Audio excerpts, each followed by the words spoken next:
nama saya Pradita Oktaviani.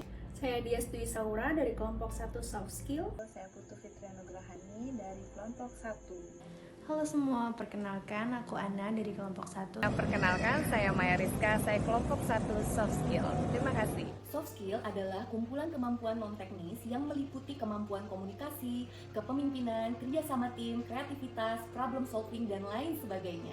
Manfaat dari soft skill dapat menjadikan kita memiliki kemampuan atau keterampilan dalam bersosialisasi. Hal ini tentu sangat berguna untuk proses jenjang karir kita ke depannya. Hal yang paling utama dalam manfaat soft skill dapat menjadikan kita mampu berperilaku yang lebih baik di lingkungan pekerjaan, baik dalam cara memimpin, cara berkomunikasi, dan cara menyelesaikan pekerjaan lainnya. Soft skill memainkan peran yang sangat penting di masa depan, terutama dalam dunia kerja yang terus berkembang.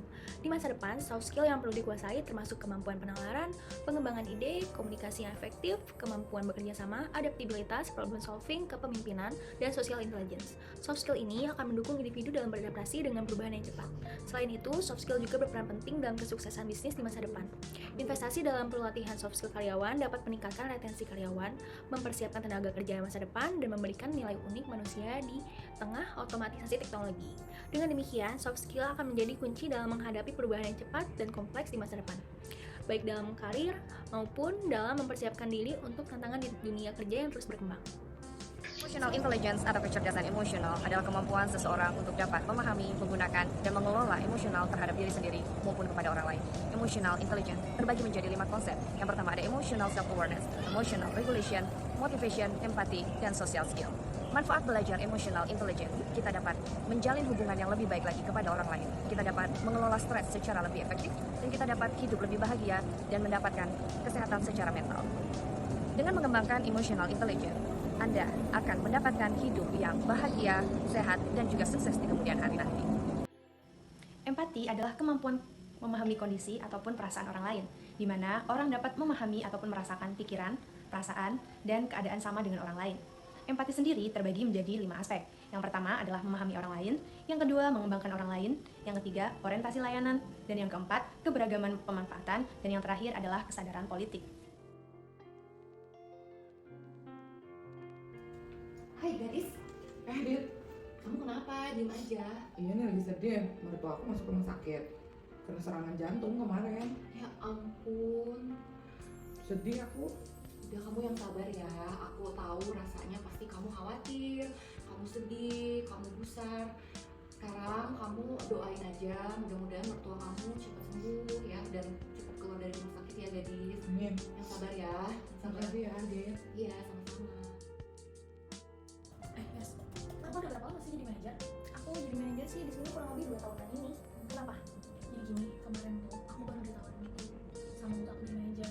Wah, keren dong. Terus? Iya, tapi aku ngerasa nggak pede gitu. Soalnya aku nggak enak sama teman-teman aku yang lain. Menurut kamu aku harus apa ya? Soalnya aku pengen tuh dapat posisi jadi manajer. Cuma di satu sisi aku merasa kurang gitu loh. Ya aku bingung aku harus apa. Iya, awal-awal juga aku kayak gitu sih. Kayak aku cocok gak ya jadi manajer? Udah oke belum?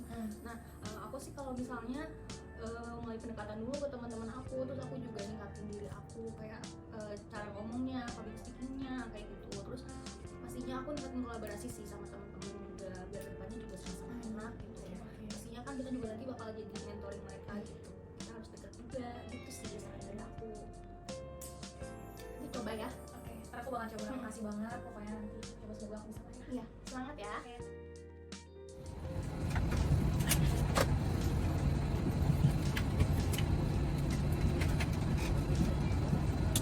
Bagasinya sudah sini, Pak.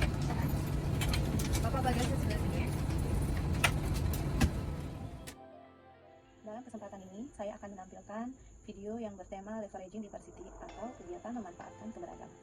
Kegiatan dengan memanfaatkan keberagaman yang saya canangkan yaitu kegiatan membuat ornamen onggoh-onggoh dalam rangka penyambutan Hari Raya Nyepi tahun 2020 sebagai bahan konten untuk promosi momen yang dipasarkan oleh perusahaan kami guna menarik calon customer untuk meminang.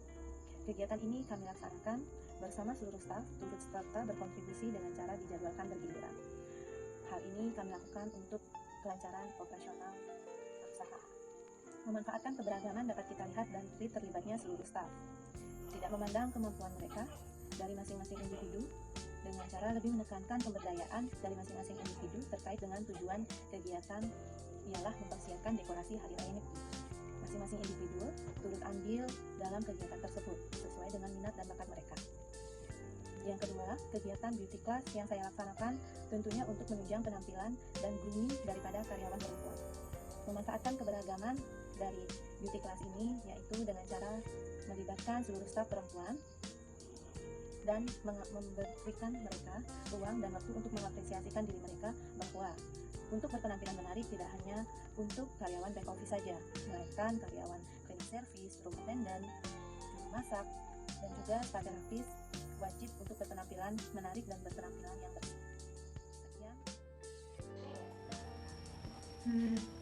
Iya memang harga kebutuhan pokok juga pasti akan naik. Pemerintah lebih peka dong terhadap rakyat. Kenapa harus BBM yang dinaikin? Kenapa nggak subsidi lain aja yang dikurangin? Aku ngerti sih kekesalan kamu, tapi pemerintah pasti punya pertimbangannya sendiri. Mungkin subsidi BBM udah nggak efektif lagi. Pertimbangan apa? Katanya minyak dunia sedang turun loh. Ini kenapa malah harga BBM di sini yang naik? Mungkin ada faktor lain yang dipertimbangkan. Kita kan nggak pernah tahu. Tapi gimana dengan rakyat kecil? Mereka pasti akan semakin terbebani kan dengan kenaikan harga BBM. Aku juga prihatin sih sama rakyat kecil, tapi kita harus percaya kalau pemerintah juga sedang berusaha mencari solusi yang terbaik. Aku nggak yakin pemerintah selalu bilang begitu. Tapi kenyataannya rakyat kecil terus yang selalu dirugiin. Sebel. Kita harus tetap kritis terhadap pemerintah, tapi kita juga harus tahu ngasih kesempatan sama mereka buat menyelesaikan masalah ini. Harapan aku cuma satu. Semoga pemerintah benar-benar memperhatikan rakyat kecil. Aku yakin pemerintah pasti mikirin rakyat kecil, tapi kan buat menyelesaikan masalah ini nggak mudah. Jadi kita harus bersabar aja dan terus ngawasin kinerjanya pemerintah. Kita lihat deh nanti gimana kelanjutannya. Semoga semakin baik. Pastilah, kita pasti bisa. Kita lihat aja ya. Yang penting, kita juga harus tahu gimana caranya mengkritik dengan cara yang baik. Tanpa adanya sikap empati dalam hidup seseorang, maka ia tidak bisa merasakan ataupun mendapatkan kehidupan yang harmonis dan sering terjadi pertengkaran maupun konflik antar sesama. Maka dari itu, pentingnya empati dalam kehidupan sehari-hari dapat memberikan manfaat bagi diri sendiri dan juga dampak positif yang kita berikan kepada orang lain dapat meningkatkan perasaan kepuasan dan juga kebahagiaan dalam hidup.